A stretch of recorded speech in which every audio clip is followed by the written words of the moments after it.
Praise the Lord. நல்லா இருக்கீங்களா?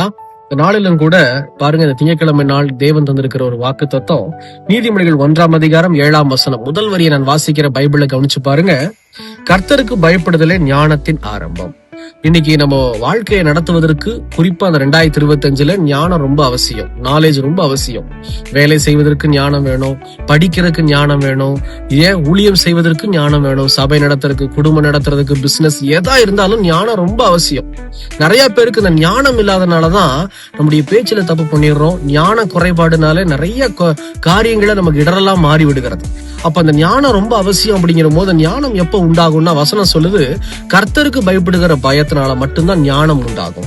அப்ப கர்த்தருக்கு பயப்படுற பயம்னா என்ன? அடிக்கடி நான் சொல்லியிருக்கிறேன். முதல்ல கர்த்தருக்கு பயப்படுற பயம் அப்படின்னா தெரிந்து கொள்ளுங்க, வசனத்துக்கு நம்ம கீழ்ப்படியறதுதான் கர்த்தருக்கு பயப்படுற பயம். ஏன்னா யோவான் 1:1 இப்படியே சொல்லுகிறது, தேவன் வார்த்தையா இருக்கிறார். அப்ப நீங்க வசனத்தையே வாசிக்காம வசனத்துக்கு கீழ்ப்படியாம வாழ்ந்தீங்க அப்படின்னா எப்படி உங்களுக்கும் எனக்கு ஞானம் உண்டாயிருக்கும்? நமக்கு ஞானம் வேணும்னா கர்த்தருடைய வார்த்தைக்கு, இயேசு கிறிஸ்துவுக்கு நாம் கீழ்ப்படிய வேண்டும். இயேசு எங்க இருக்கிறார் அப்படின்னா அந்த வசனத்துல இருக்கிறார். வசனத்தை வாசிச்சு வசனத்தின்படி வாழ கீழ்ப்படிய ஒப்பு கொடுத்து பாருங்க, ஆட்டோமேட்டிக்கா உங்க வாழ்க்கையில ஞானம் ஆசீர்வாதமாய் மாறும். இந்த வீடியோ தொடர்ச்சி பாருங்க. எங்களுக்காக ஜெபித்துக் கொள்ளுங்கள். God bless you.